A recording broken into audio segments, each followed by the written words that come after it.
Welcome to Read by the Author, Season 3.5, Episode 4. Tonight, I am here with my co-author, Lindsey Pogue, and we are continuing reading World After, right here. And we are continuing with Chapter 8, which is a Finn chapter, read by my co-author, Lindsey Pogue. The other Lindsey. The other Lindsey. So we are just going to dive right in. If you are just coming in this season, you need to stop. Go back to the beginning because this will not make any sense. You should go back to whatever 3 episodes ago or 4 episodes ago. This is 4. Go back to 1 and then it'll make sense. Yeah. So with that, let's get back to the story. Chapter 8, Finn. Per the servant girl's directions, we followed the gaslit cobblestone roads a dozen or so blocks until Market Street came into view. Her footsteps were quiet compared to mine, but just as determined. She was on a mission, her fear of the princess fueling every hasty step.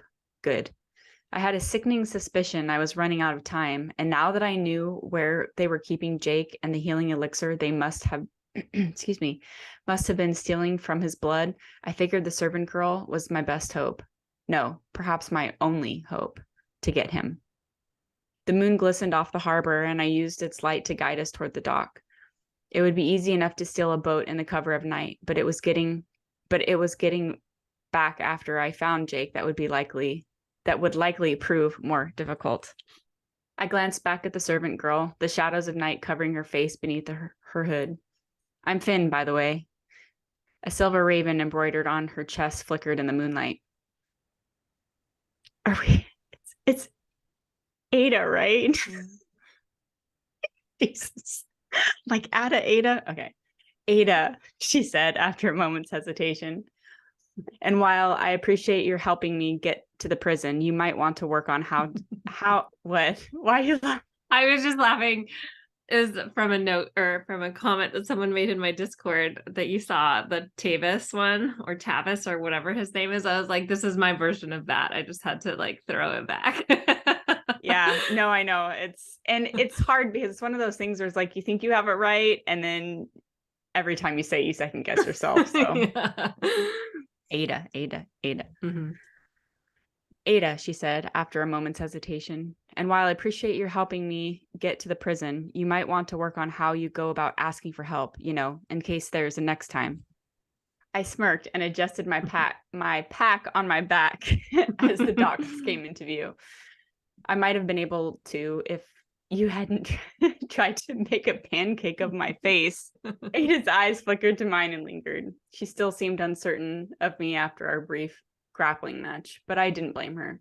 Even if she'd been the one to strike the first blow. Not only had I spied on her through the owl's eyes as she made her escape from the castle grounds, but I was also a stranger trying to do the opposite and sneak inside. But regardless of Ada's wary voice and the few paces she kept between us, one thing was certain. There was a fire inside of her, and she could take care of herself. I had the dried blood on my throat to prove it. I recalled her urgent errand for the princess. What are you to the royal family? I asked, glancing back at her. The road was dark and the castle distant behind us as we made our way down the hill. The longer Ada remained quiet, the more uneasy I became, and I peered over my shoulder at her again. I can't imagine a kitchen maid knows how to fight like that. My smile broadened at the thought, and I stopped in front of her, pinning her dark gaze with my own. Ada's eyes shimmered in the moonlight beneath the hood of her cloak, but it wasn't with tears or what was left of them.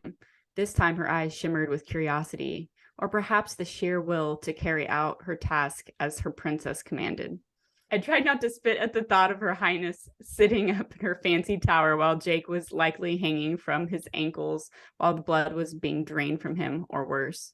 So, what are you, an armed lady in waiting or something?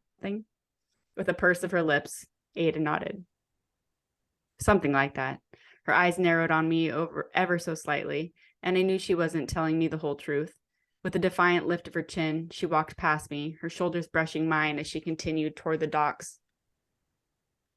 Whatever she was, Ada was changeable. She'd been near tears only minutes ago, and now her face was a veneer of focus and resolve. So the princess is surrounded in an army of her own then. Is surrounded by an army of her own then, I mused. If she had shield maidens willing to die for her, regardless of how horrible she sounded, I could only imagine the security measures taken for the queen herself. Wonderful, I muttered. Ada gave me a sidelong look as I fell into step beside her. You sound disappointed, she said, glancing from me back to the road. I doubt you were trying to get inside to leave a bouquet of flowers on the princess's pillow. So why then? I noted the sharp edge to her tone. Why were you trying to hurt her? The princess? I shook my head. I hadn't even thought about her until you said something, I admitted. But you don't paint a friendly picture of her, I added. You're trying to hurt someone else then. Again, I shook my head. I'm not going to lie. I would love to see the royal family burn in a hellfire of their own making, but I'm not here to kill anyone. I stopped myself before I gave too much away. I could feel Ada's gaze on the side of my face, but I ignored it. The less she knew, the better. She seemed to agree, and we remained silent for the rest of the walk through the shop-lined streets. Windows were dark for the night, and smoke swirled steadily from chimneys, filling the air with the scent of burnt pine that commingled with the brine of the sea. It was a different world halfway up here on the hill, where the merchants appeared to thrive, away from the dingy gutters of the lower city. As we drew near the harbor, I peered over the low stone wall that separated the streets from the docks. The pier was a U-shaped port with a dork on. There was no dork. There was no dork. It was a dock. The pier was a U-shaped port with a dock on either side that stretched out as far as I could see, lined with ships of all sizes.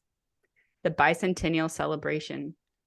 It was a bigger deal than I'd originally thought, and like the merchants with their carts loaded with goods, mariners had come from all around as well. Long ships and cargo vessels, unlike any I'd ever seen, lined the piers, their hulls made of black-veined, rich redwoods.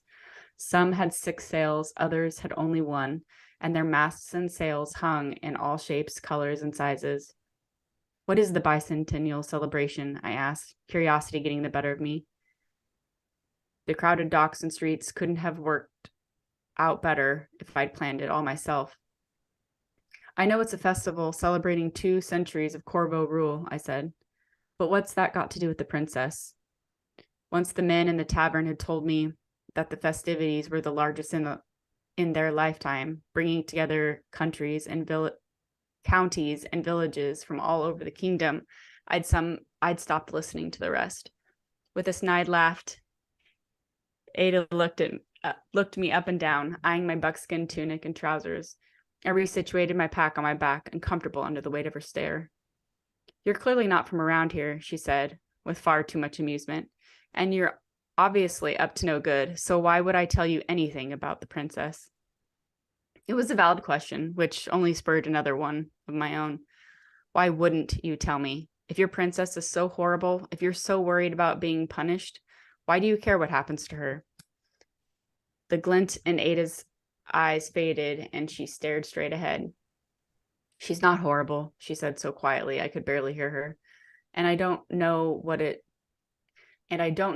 it's like where you come from, but here we are duty bound. There was a distant longing in Ada's voice, though I wasn't sure what for. To be able to make her own choices, to rid herself of her duty to the kingdom and the princess. That's why I'm here, I admitted, feeling a sudden kinship with Ada. A sense of duty, I guess. Again, she looked at me. Only this time I met her gaze, knowing I couldn't trust her, but wanting to all the same. I told you, I'm not here to hurt the royal family. I'm here to find a friend. A flash of something that looked a lot like sorrow, or perhaps understanding, lit Ada's face, and she cleared her throat. For the princess, the festivities also marked the beginning of her engagement, she explained flatly, and I detected a little regret. Let me guess. He's a balding old guy that she hates? I laughed at the thought. Rough life, I muttered. His eyes fixed forward, and she shrugged. She doesn't even know who he will be. She's never met any of the suitors who are coming to compete for her hand. While I had no sympathy for the princess, Ada's forlorn expression left me without a quip or jab at the royal's family's expense this time. And after a few awkward moments, I forced myself to refocus on the glow of the prison on the craggy rocks that jutted up from the bay on the horizon. Prison Island. The structure was nestled in the cliffs and surrounded by a shadowy belt of trees. If I didn't suspect the possible horrors it housed, I might have even thought it was impressive, but I knew better than that.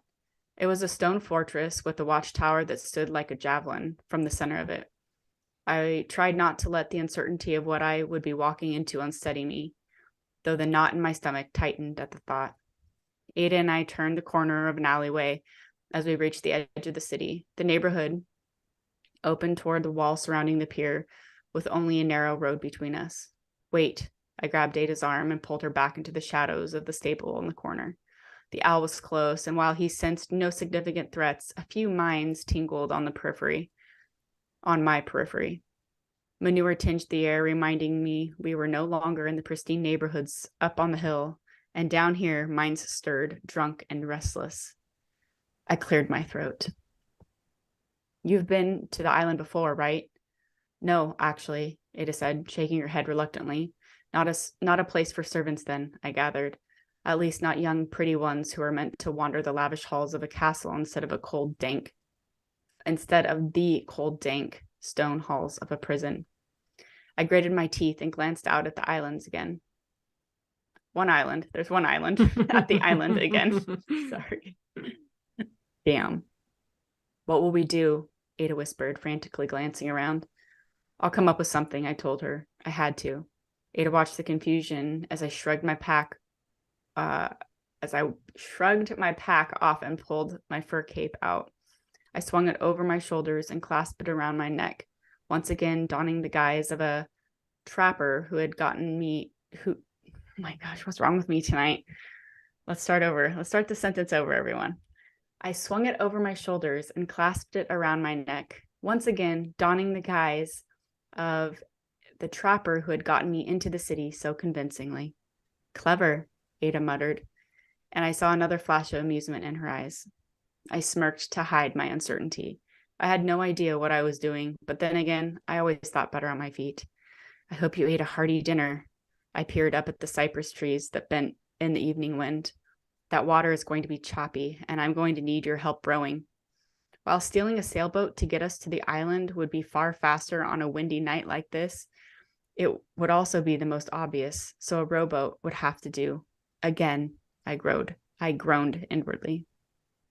I can do that, Ada said, tucking a dark curl behind her hood. Her features were set with an adamant focus I admired. She pulled her woolen cloak tighter around her and straightened her back as if she were preparing for battle. I smiled. Good. Shrugging my pack on again, I took a quick mental scan of the surrounding mines. We didn't need unwanted attention, not when I was so damn close to finding Jake, so I knolled any guards and passersby.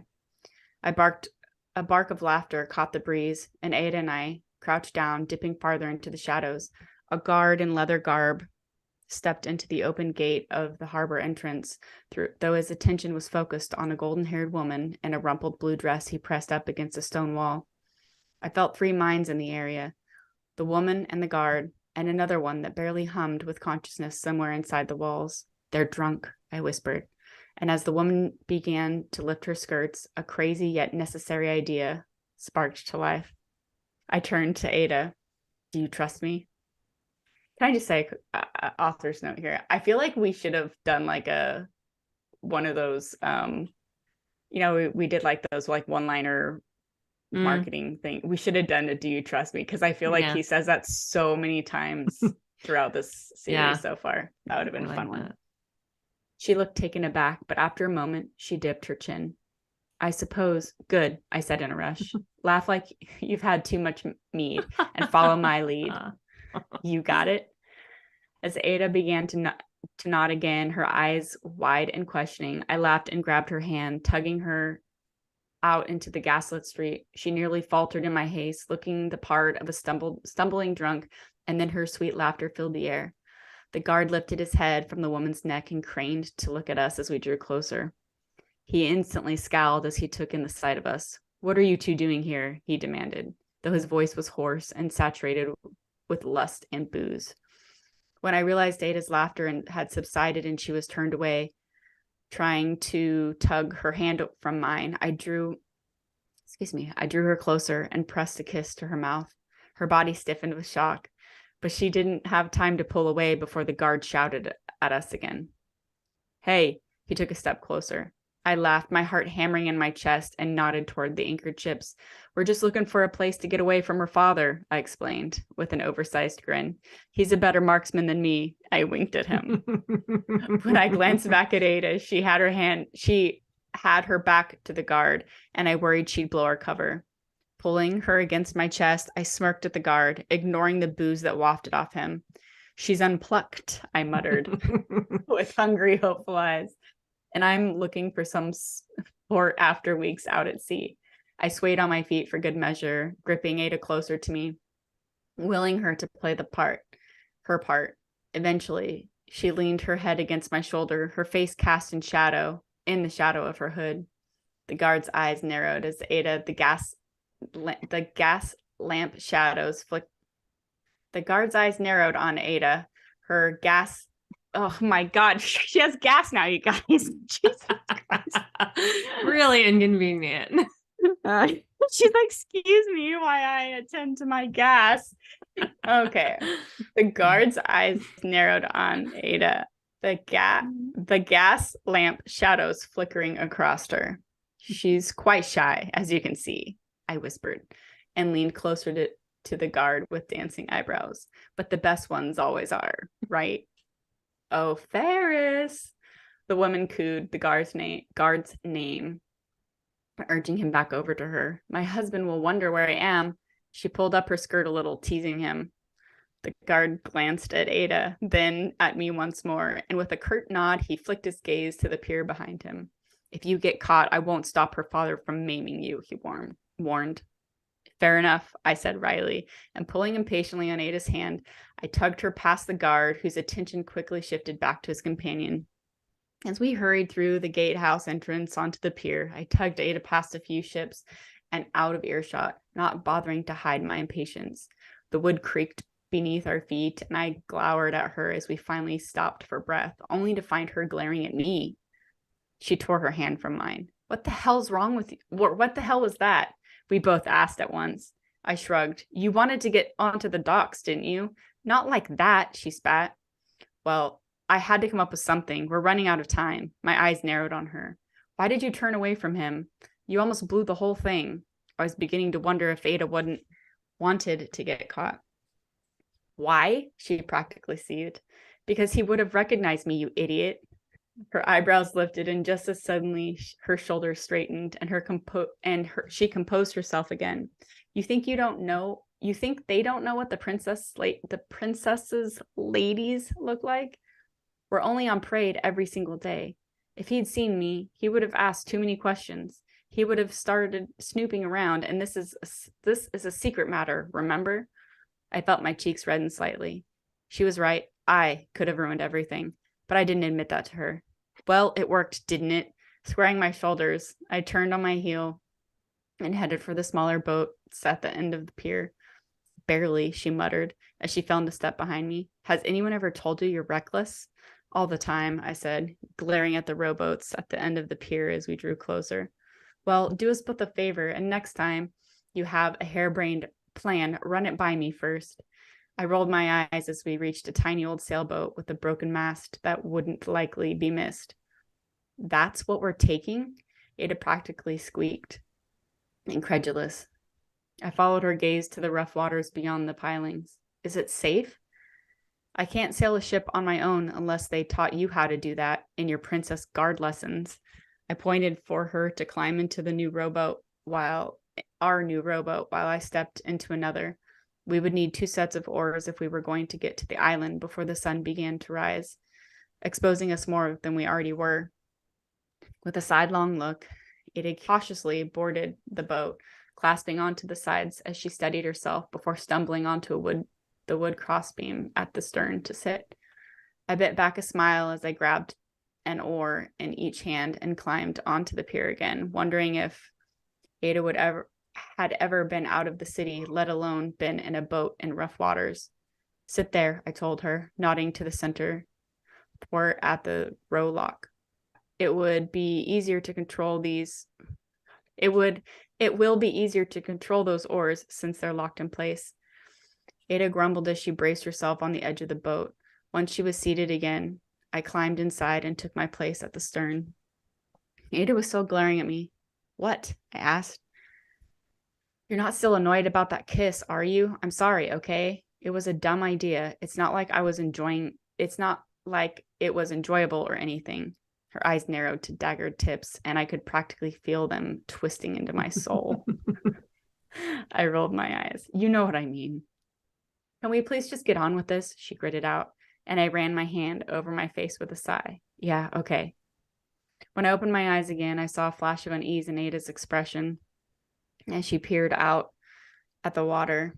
She wasn't just angry with me, she was clearly nervous. I know these waters are rough, I started, which was a bit of an understatement. Her hood whipped off in a sudden gale. But we need to row together to make double time and get through the whitecaps. It will be okay. I'm a great swimmer if you happen to fall in. Ada's eyes widened and I winked at her. You ready? Though Ada was clearly unsettled by what we were about to do, she pursed her lips and took a deep breath. I'm ready. At my request, she waited for me to guide us out of the harbor and around the other boats, out into open waters. Then she fell into a rowing rhythm with me. The wind was biting cold, and I was grateful for the furs that covered me. Despite Ada's best efforts to tighten her hood around her face, it blew off again, and her shoulder-length raven black curls whipped out from her braiding around her face. Her features were delicate, and her tan skin wasn't weathered like so many of us from hard work back at home. She looked soft and almost exotic, as if Ada was a breed of a special kind of nobility of her own. I wasn't sure I'd ever seen a girl quite like her in my life. She shivered as water splashed up into the boat, and I heard Jake's voice in the back of my head, followed by Autumn's chastising. The least you can do is, after embarrassing her, is give her your damn cloak. Fleetingly, I wondered if Ada had ever kissed anyone in her life, and if that was part of why she was so angry with me. What? She snapped. Why are you staring at me? Her tear-stained cheeks from our tussle by the castle felt more and more like a joke as the crying, terrified girl I'd first met faded behind the bold, bristly warrior in waiting who sat across from me with a permanent scowl etched on her face. What's your ability anyway? I asked her, ignoring her question. I knew it had to be something useful and important, or she wouldn't be in the princess's entourage. Ada blinked at me and she licked her lips, like she wasn't sure she could trust me. She was right not to, just like it was becoming clear that I shouldn't trust her either. You mean my class? I shrugged, if that's what your people call it. Her eyes narrowed. What's yours? She countered. Shaking my head, I wondered how much to give this girl. While she was my ally now, there was no telling what would happen when she realized I was using her to get to Jake, to rescue the very source her princess needed for her precious elixir. My jaw twitched with resolve. Telepath, I admitted. Animal?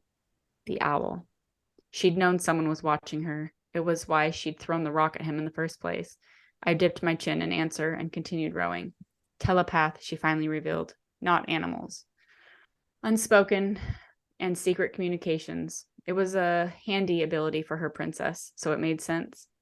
We rowed in silence after that, both of us growing warier of one another by the minute.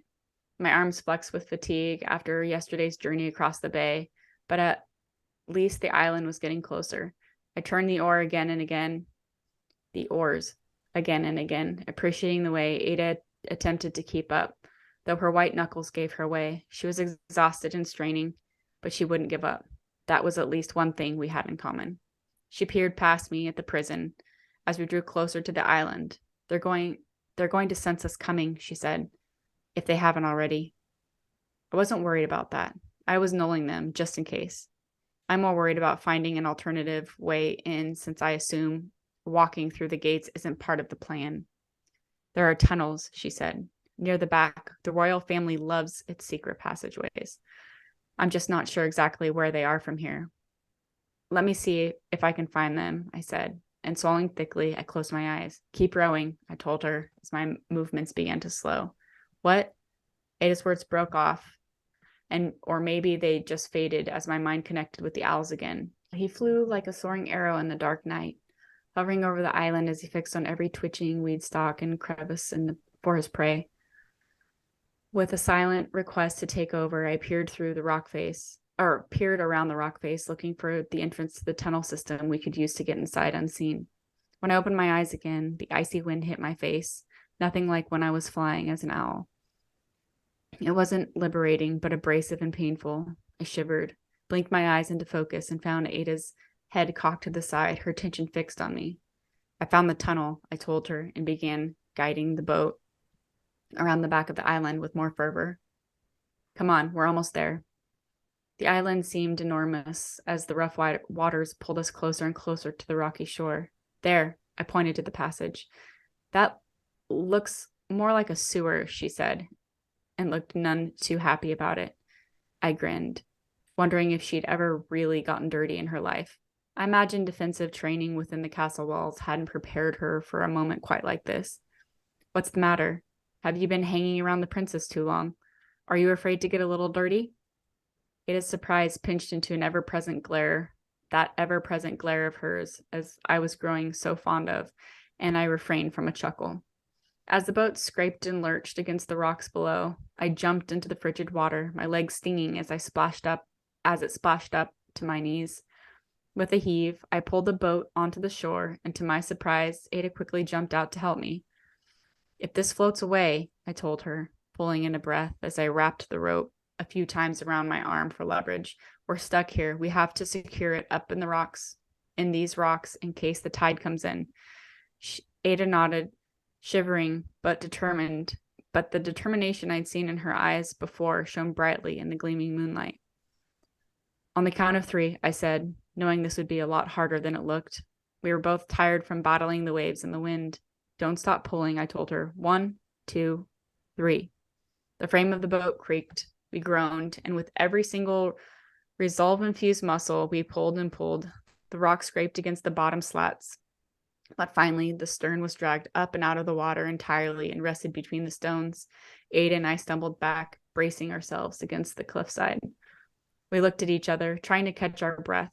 Despite Ada's secrets, she was made of tough stuff, and without her, I'd still be trying to figure out how to get into the castle, only to find Jake wasn't even there.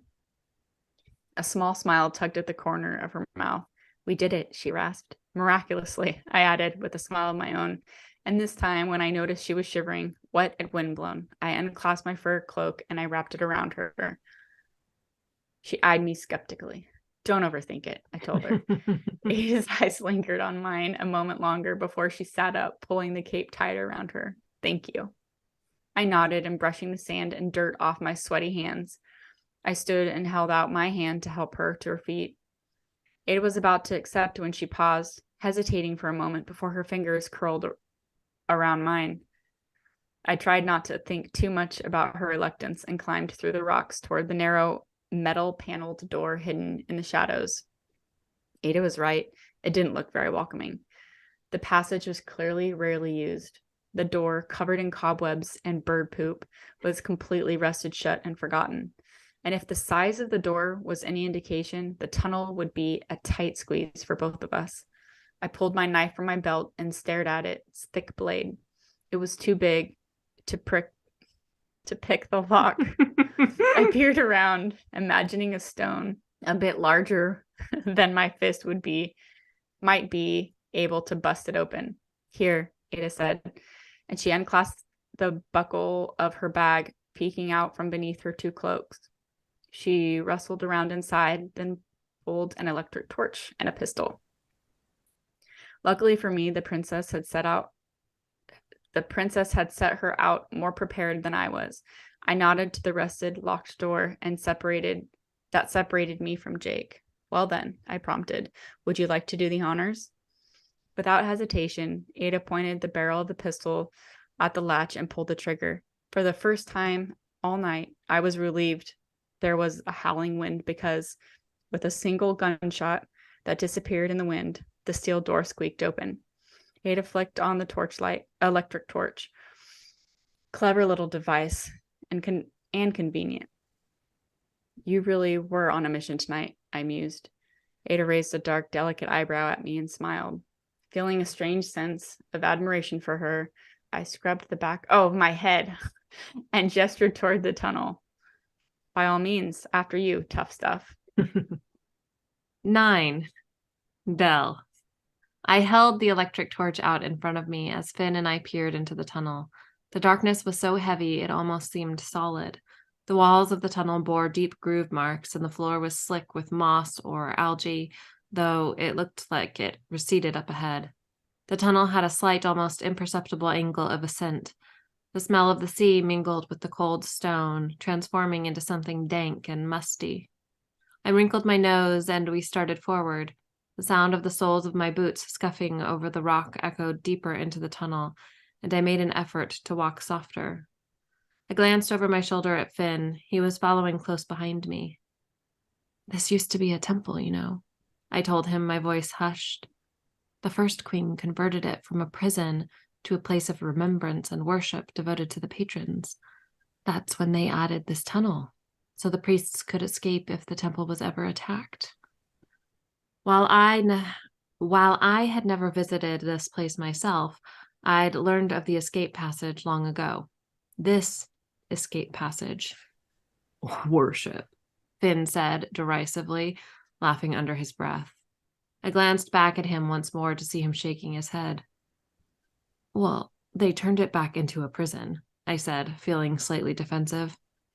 You know, your patrons were just people. Finn's words were a little more than a whisper. You know, your patrons were just people. Finn's words were a little more than a whisper. They were survivors like everyone else. They'd think you were crazy for worshiping them the way you do. I frowned, furrowing my brow. It was a shocking thing to say, hearsay. None who lived within Corvo City would ever utter such words. Without the patrons, our world would have been a very different place, ruled by controllers manipulating the minds and bending the will of everyone around them, making slaves of us all. I peered back at Finn. Who was this man, really? My fingers itched to touch him again so I could delve deeper into his mind and learn more about who he was and where he came from. How exactly did he know Jake? Why did he care enough about Jake to risk his own life to save him? And why was he so certain the prison guards wouldn't sense us? Was he able to guard his mind the same way I could guard mine? The need to know more became overwhelming, and I rounded on Finn. He backed up a step, his hands partially upraised. Whoa, he said. What's up, tough stuff? Who are you? I asked, voice low and urgent. And why aren't you worried about the guards sensing us? Finn tilted his head to the side, sizing me up, and then, unexpectedly, he smiled and bowed. Finlay Cartwright, he said, at your service. I shook my head, my eyes narrowed, and studied Finn as he straightened. The Cartwright name, red hair and green eyes, just like Danny. My eyes widened and my lips parted. You're a ghost, I whispered, my hand covering my mouth. Finn's eyebrows crept higher, and he looked down at himself, incredulous. Pretty sure I'm alive, he said wryly. Again, I shook my head. Not that kind of ghost, I said, lowering my hand. Ghosts are a legend, a rumor, something people whisper about in dark corners. Finn smirked. And who are these ghosts supposed to be, according to your rumors? They're the descendants of the patrons, I told him. There are of all classes wielding terrifying power that makes them more god than man. It's said they roam the wildlands to the north, searching for unsuspecting wanderers, and if they catch you, you vanish, never to be seen of or heard from again. Finn's amusement faded and his cheek twitched. Gods, eh? He sniggered, an almost disgusted sound, and shook his head. Interesting. I took a single step closer to him, peering up into his eyes. His face was cast in the golden light from the electric torch, and his irises shone a haunting yellow-green. So it's true, then? I asked. You're really one of them? Finn was silent for a moment as he studied my face, his eyes searching mine. Finally, he blew out a breath. Danny and Jason Cartwright were my great... He raised a hand and started ticking off greats on his fingers. Great grandparents, he admitted.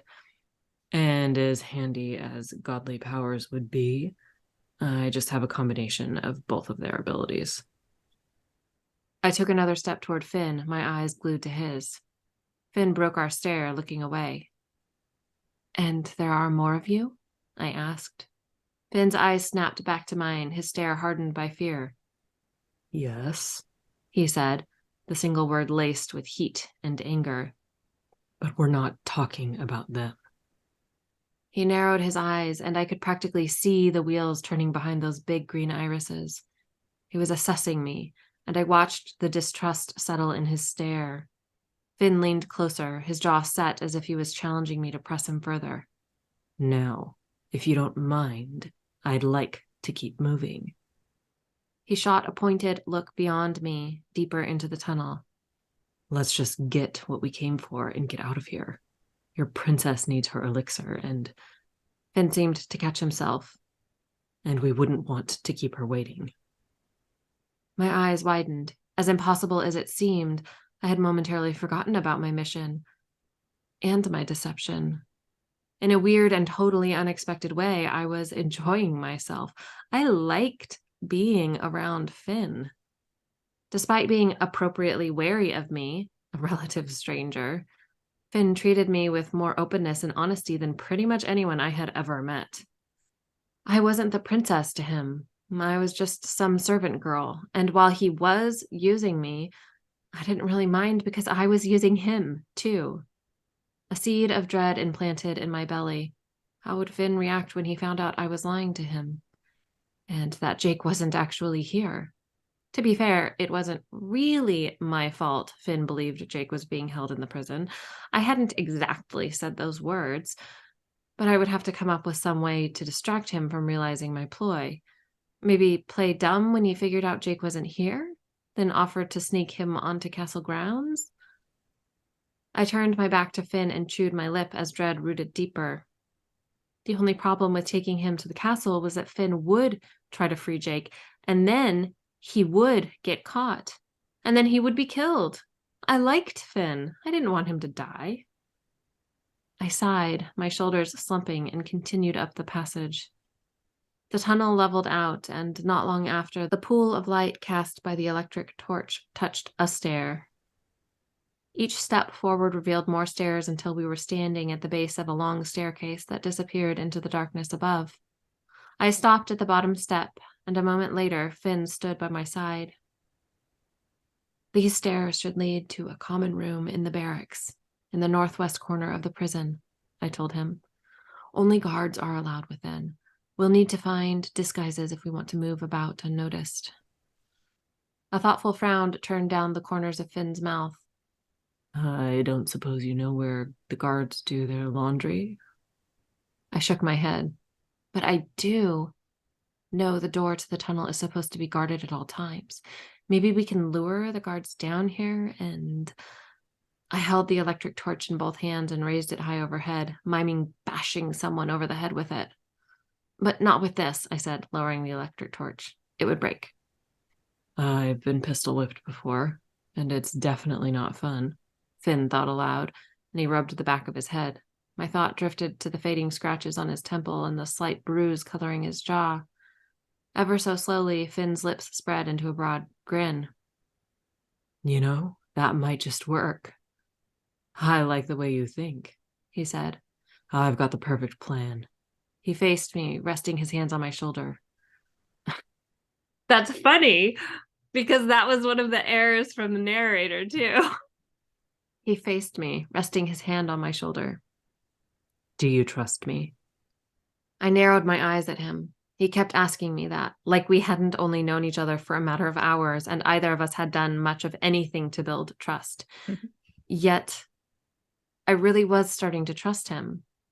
I had seen enough of his mind to know that while he would risk his own life to save Jake, he wouldn't risk mine, too. I nodded. Good, Finn said, squeezing my shoulder before letting go. I'm going to hang back in the shadows. You huddle there. He pointed to the place where the bottom stair met the wall, on the floor. I'll pull back my nulling field so they can sense you, to lure them down here. He pressed his lips together, breathing in and out through his nose. Maybe whimper or cry like you're hurt or something. He nodded to himself. Once the guards are down here, distracted by poor, pathetic you, I'll sneak up behind them and knock them out. Then we can steal their uniforms and we'll blend right in. I chewed on my bottom lip. I don't know, I said. I feel like there's a lot that could go wrong with that plan. That is so funny. It's like, oh, maybe we'll just throw this plan together. No biggie. No one's lives are at stake. Finn shrugged one shoulder and threw up his hands. We could shoot him instead, he said, eyeing my bag. But that'll be loud. Might give us away. Or do you have a better idea? I pursed my lips. No, I didn't have a better plan, and I really didn't want to kill the guards. It wasn't like they chose to be here. They were just following orders. Here, I said, shrugging out of Finn's fur cloak and handing it to him. I fished the pistol out of my bag and handed that over too. Finn folded the cloak over his arm and took the pistol, nodding once. Taking a deep breath, I turned and headed for the edge of the staircase. I sat on the bottom stair, curled my knees, then extinguished the electric torch and tucked it back into my satchel. I shivered and hugged my legs, closing my eyes as I dropped my mental guard. The darkness suddenly felt like a living, breathing thing, and I didn't want to be sitting here surrounded by the unknown for any longer than necessary. There was a long stretch of silence during which my mind filled in the lack of sensory information with all manner of imagined things. Was Finn still there? Had he abandoned me? Did I just hear a rat scurrying down the tunnel? There was no sound beyond the thud of my heartbeat or the rasp of my breaths. But then the unmistakable clang of a steel bolt releasing echoed all around me, followed by the creak of rarely used hinges and the scuff of boots on stone. I held my breath and listened as the footsteps grew louder, drew closer. The light from an electric torch appeared first, followed by a pair of guards, a man with a white circle around the raven's crest on his chest, and a woman with a red circle. A male telepath and a female elemental. Elementals were extremely dangerous, regardless of whether they controlled water or fire, electricity or air. Almost any elemental could kill with a thought by controlling their element within the body of the target. They could pull the water out of a body or the air from another's lungs. A touch could electrocute or burn. Finn had better be nulling them, or I was as good as dead. Gritting my teeth, I hid my face between my knees and watched the guards descend the stairs out of the corner of my eye. I whimpered and sniffled, putting on a good show. If Finn wanted me to look pathetic, by the patrons, I would look pathetic. When the pool of light from the guard's electric torch reached me, the pair paused and exchanged a look, and then they hurried the rest of the way down the stairs. The telepath crouched in front of me, while the elemental stood guard, her back to me as she peered deeper into the tunnel. I cursed silently. I needed the attention of both guards to be on me. Otherwise, Finn wouldn't be able to sneak up on them, and the whole plan would be shot. The telepath reached a hand toward my arm, and I saw my opening. I drew in a lungful of air, then let it out in a shrill, shrieking cry. I kicked my legs and flailed my arms, and despite the telepath's best efforts, I was too much for him to contain alone. The elemental turned toward me. As soon as her back was to the tunnel, Finn rushed out of the darkness and bashed the butt of the pistol against the back of the telepath's head. The telepath staggered, but he didn't drop. The elemental turned to assist the telepath, her hands outstretched before her like she was trying to shoot flame or lightning at their attacker. At Finn. I had no idea if Finn would still be able to concentrate on nulling the guards while grappling with the telepath as he was doing now, and I wasn't willing to wait and find out. I leapt onto the elemental's back and wrapped my legs around her torso and my arm around her neck, locking her in a headlock.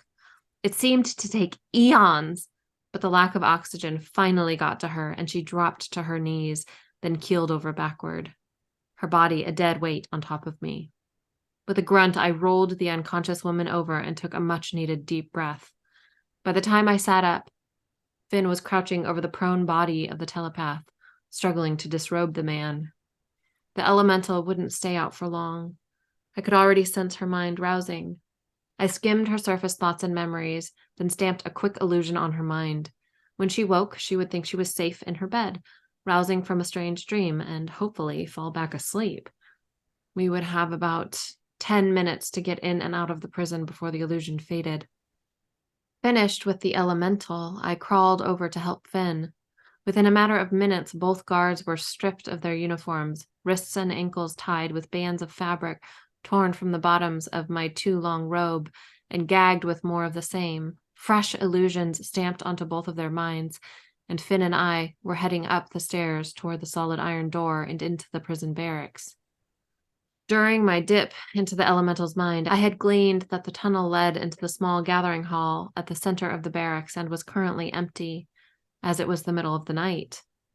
When we reached the landing at the top of the long staircase, we tucked our bags, cloaks, and clothing into the corner where they would be hidden by the door when it was angled open. With a groan of metal on metal, Finn pulled the door open, and I slipped into the gathering hall ahead of him, my eyes scanning everything. The gathering hall wasn't much to look at, merely a large square room filled with long utilitarian tables. The walls were dreary gray stone, and no windows offered a view of the outside world. The only decoration was a huge black banner displaying the silver crest of the Corvo dynasty hanging high on one wall. Behind me, the heavy iron door clanged shut, followed by the snicking of Finn sliding the bolt into place. "Come on," he said, brushing past me and heading for the lone, open doorway leading out of the gathering hall. The instant I lifted my foot to follow, the whispers started up again. I paused just for a moment, then hurried to catch up with Finn. The doorway led to a long hallway, the brick walls on either side broken up by arched doors, all shut. Each one had a small view panel set into the door at roughly face height, covered by a steel slider. "Do you know where to go?" Finn asked, pausing 2 steps into the hallway. "Sort of," I said, stepping around him to lead the way. I cocked my head to the side and narrowed my eyes, letting the whispers lead me. It took me a moment to realize that Finn wasn't following me. I glanced over my shoulder, and when I spotted him standing in front of the last door I had passed, I turned and retraced my steps. "What are you doing?" I hissed, grabbing his arm and tugging him to follow. "We need to hurry." But Finn didn't budge. He tore his stare from the door, his eyes haunted. "Don't you hear that?" I shook my head. "Hear what?" I couldn't hear much when I was focusing on the whispers, but I wasn't about to tell him that. "Crying." Finn raised his hand and slid open the steel slider blocking the slit in the door. His eyes widened and his lips parted in some combination of horror and shock. "What is it?" I moved closer, my shoulder pressing against Finn's as I peered through the tiny window. Now that I was touching him, I could feel his emotions as if they were my own. His disgust twisted my gut, making me feel sick to my stomach, but it only took a moment for my own disgust to outweigh his. The room was filled with 8 beds, 4 in a neat line on either side, each occupied by a woman in a later stage of pregnancy. Each woman was restrained by her wrists and ankles, though none seemed to struggle. Their stares were glazed over as though they were sedated, or they had long since given up. Only the woman 2 beds in on the right displayed anything beyond bored resignation. She wept softly, her chin tucked against her chest and her shoulders shaking with each quiet sob. What are they doing to them? Why are they tied up like that?" Finn asked. His voice was strained and he sounded like he might throw up. "How could someone do something like this?" My hands balled into fists and I backed away from the door. Hot tears streaked down my cheeks. I don't know, I said, my voice hollow. I pressed my lips together, anger making my whole body tremble. I had no idea why anyone would tie up a bunch of pregnant women like they were dangerous criminals, but I was determined to find out, and I was going to stop it. Mother had much to answer for, and I feared we'd yet to reach the worst of it. The whispers urged me on, and I had to follow. I had to know what was going on here. No matter how horrifying the truth was, I had to know. Finn finally stepped away from the door and looked at me, his brow furrowed, and he reached for my arm. Are you all right? I raised my eyes, meeting his. Rage burned through my blood, and my nostrils flared. How? I asked. How could she do this? The Queen? Finn shook his head. Because she's a monster. They all are, he said, his voice edged with disdain. By they, he meant me, and I couldn't help but wonder if he was right. I had suspected Mother was up to something nefarious for a while now, but I hadn't done much of anything to stop her. Did my inaction make me just as responsible for what was going on here? Come on, let's keep moving, Finn said gravely, and I could tell he was trying to stay focused, even if he was just as infuriated and horrified as I was. Where do we go to find your princess's elixir? I stared at him, confused. But then the gears in my mind clicked into place and I recalled my lie. We were here to fetch healing elixir for the princess. Oh, I cleared my throat once more, focusing on the whispers. This way. I hurried toward the T at the end of the hallway and, following the whispers, turned right, heading down another almost identical hallway, only some of the doors in this one were open. A lone guard rounded the corner at the end of the hallway, and Finn and I quickly ducked into the first open door on our left. It led to a stairwell that never seemed to end, which we hurried up, wanting to put some distance between ourselves and the guard. The whispers were loudest as we reached the first landing. I stared at a closed door as the whispers intensified and pulled it open on well-oiled hinges. I nodded for Finn to pass through ahead of me, then followed, freezing after the first step. Finn was statue still in front of me. My gut nodded as I scanned the stretch of barred cell doors. Each prison cell was occupied by an emaciated man or woman wearing a simple gray tunic and trousers. There had to be at least a dozen cells, and this was only the second level. I gulped, choking on a sickening combination of shock and horror. Come on, I said, pushing past Finn and keeping my eyes straight ahead as I focused on the whispers. I hoped desperately that they were leading me to some answers. The walkway led to a balcony overlooking an open common area that looked to be shared by several cell blocks. I pressed onward, Finn close on my heels. Answers. This was all about finding some answers. Maybe once I knew what the hell was going on here, I would be able to do something about it. When I reached the balcony at the end of the walkway, I gripped the railing and the whispers stopped. I gasped, my blood going cold. This was what the whispers wanted me to see, and it was so much worse than I could have imagined. It was like I had been sucked into the resonance I had seen when I first touched the metal case holding the vials of healing elixir in the vault. Only this was real. The floor below was filled with dozens of stretchers, each holding a person, some struggling against their restraints, some passed out cold. IVs drained blood from their arms, and people wearing blood-red robes moved among the stretchers, changing out the full blood bags for empties and depositing the full bags in a large wheeled bin filled 3/4 of the way with ice. This was it, the source of the elixir. People. In my gut, I knew what kind of people they were. Healers. The healer class wasn't dwindling. Oh, no. It was alive and, well, not exactly well, but it was definitely alive. I turned my back to the disturbing scene below, while Finn still gaped down at the healers being drained of their blood. I felt numb, unable to process what I was seeing, what it all meant, what Mother had done. No, what she was doing. Let's go, I hissed, and started back down the walkway that had brought us to this nightmare. I'd seen what I had come here to see, and we were running out of time to make a clean escape. I could hear Finn's footsteps on the metal grate behind me. He followed wordlessly as I retraced our steps. Perfect. I wanted to get the hell out of this nightmarish place and get back to Castle Corvo so I could confront Mother about the disgusting atrocities she was committing here.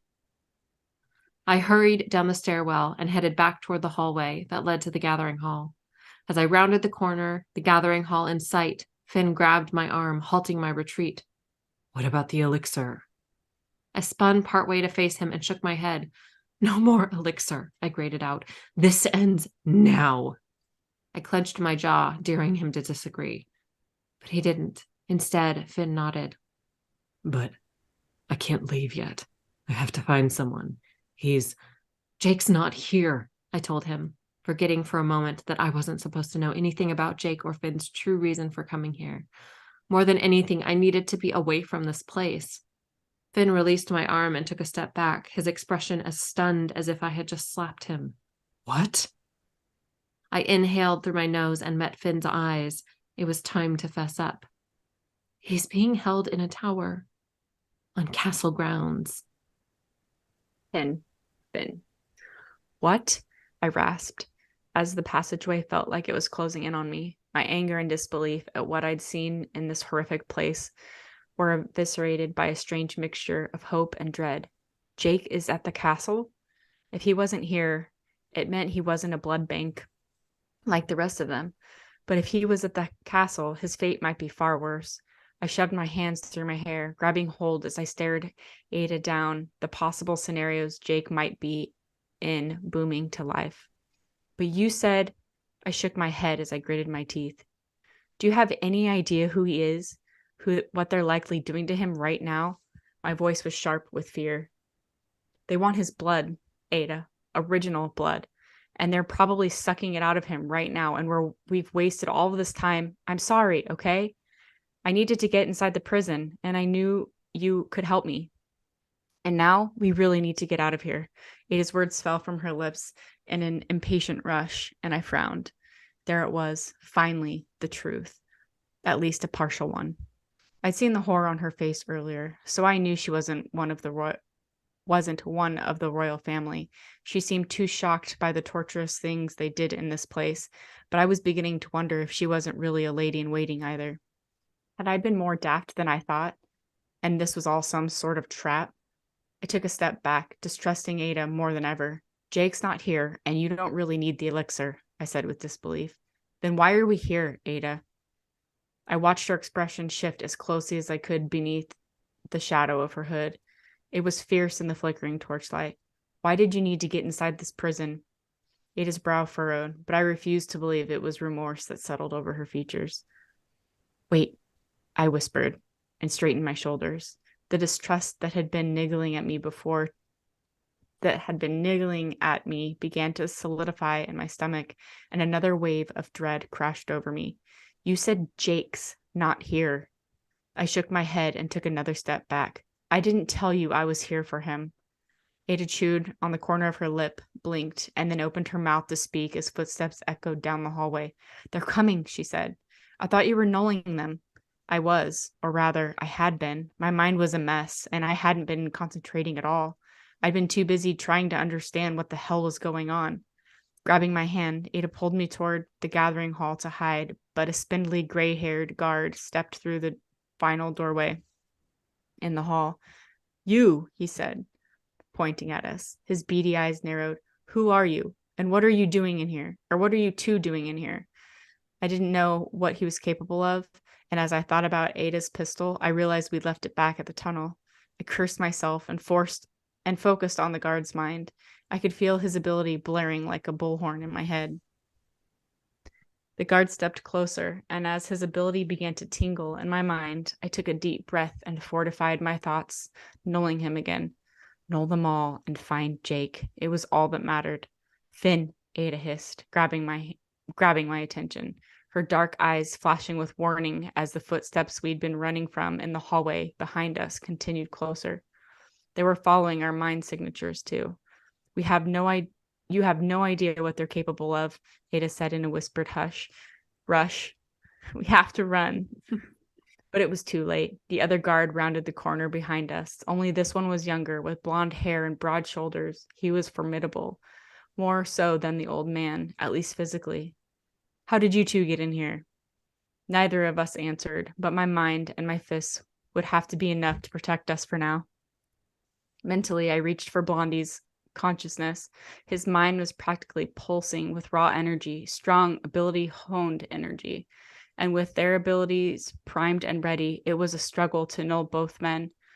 I could feel their consciousnesses fighting against mine. Conscious Just- tie. Just as determined to overpower me as I was to overpower them. These men weren't just guards, they were sentinels, deadly ones. But after years of training and stretching my mind, years of Jake's teachings, probably for moments just like this, my nulling shield amplified alongside my determination. The realization of what I was doing dawned on Blondie's face just as the old man stepped closer to Ada. I glanced at him and was met with a murderous gleam in his beady eyes. You shouldn't have done that, boy, the old man warned with far too much anticipation.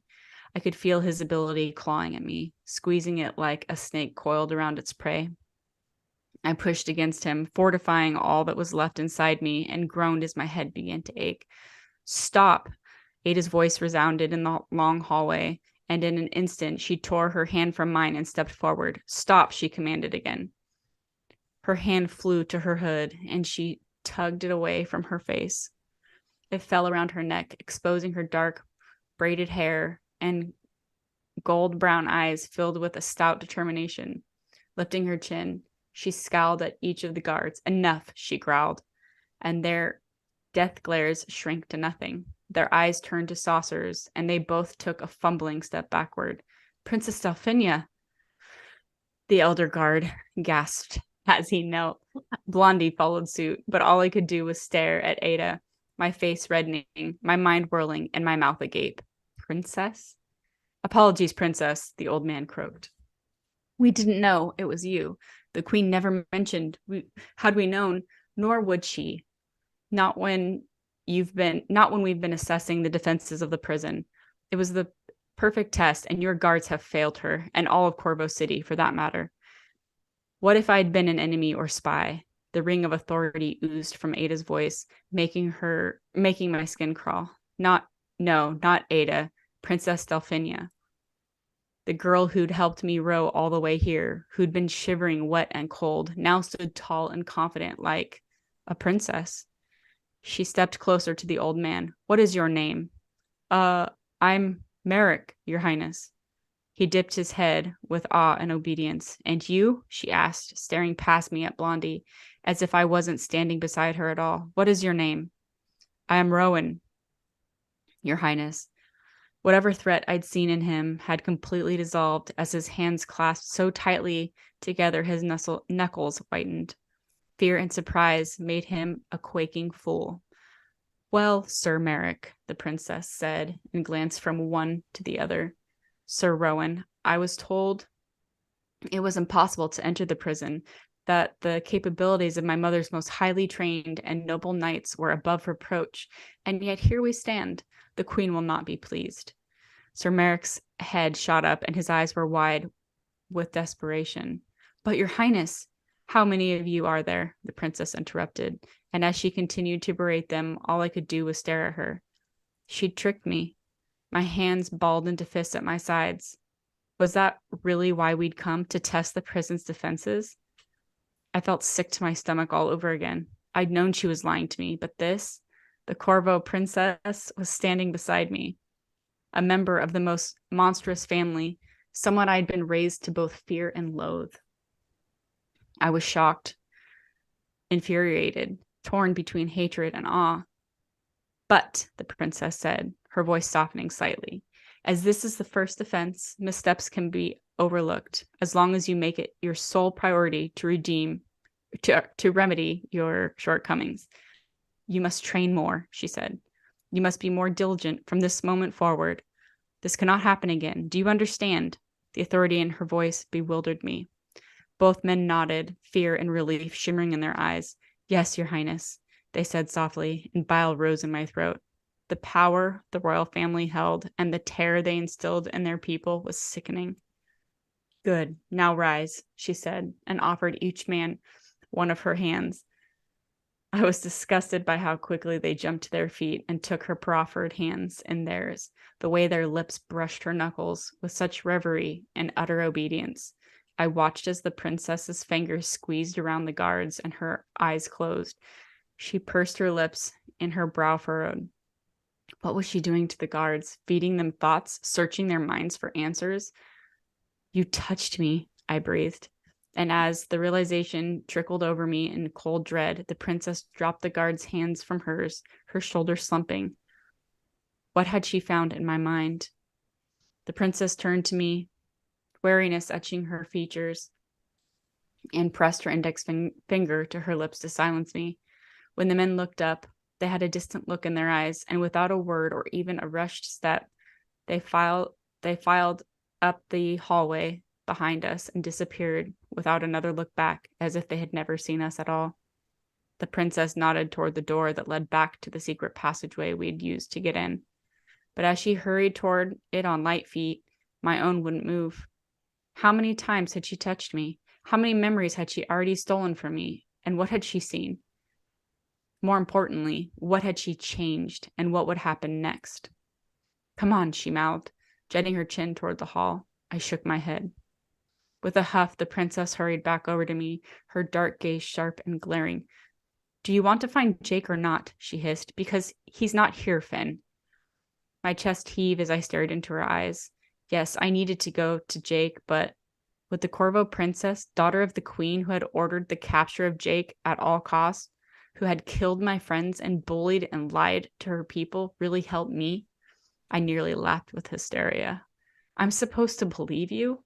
I clenched my jaw, feeling my deep-seated ire burning in my cheeks as humiliation and disbelief branded me again.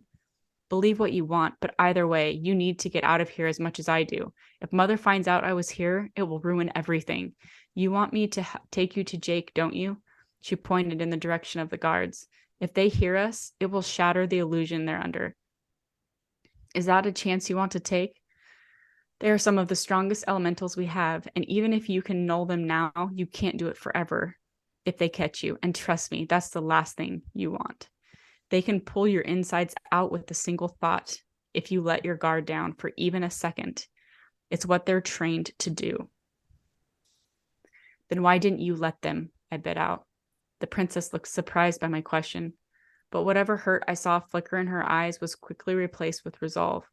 Because despite what you think, I'm not a monster. Turning on her heel, she strode for the hallway. Knowing I had little choice but to go back to the boat, which was our only way off the island, I fell in the step behind her, my feet moving automatically as my thoughts continued to grind together, misshapen and stilted. Even if I didn't trust the princess, I believed she wouldn't hurt me. She could have given me to the guards and only saved herself. Or maybe I was just trying to convince myself that she wouldn't hurt me, so I didn't feel so stupid for wanting to believe her. The trek back to the passageway was a blur.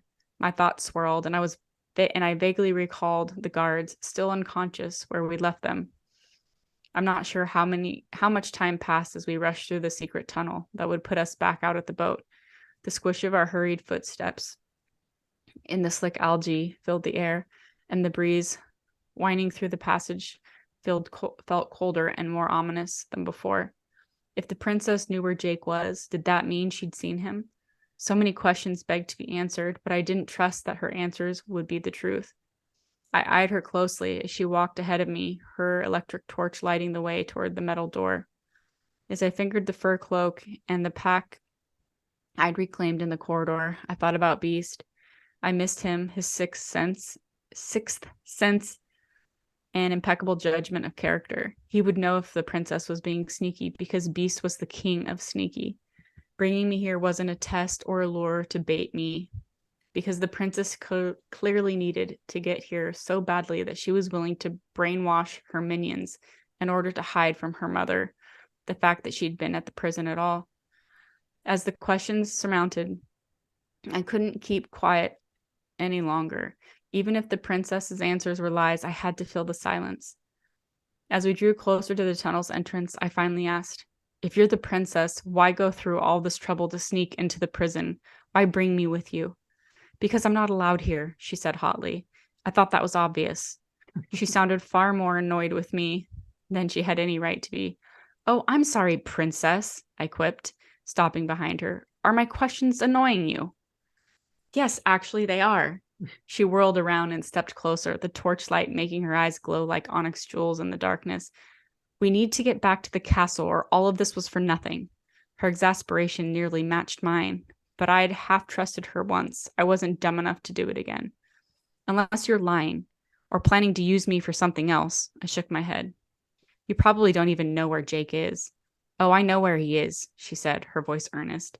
"I know exactly where he is because I've spoken to him." I felt my face pale as I wondered what it meant that she'd been in the same room with him. What had she done to him? Or what had she seen done to him? "Stop looking at me like that," she said, and there was a hint of regret in her voice. Or maybe it was sorrow. "I'm not like Mother.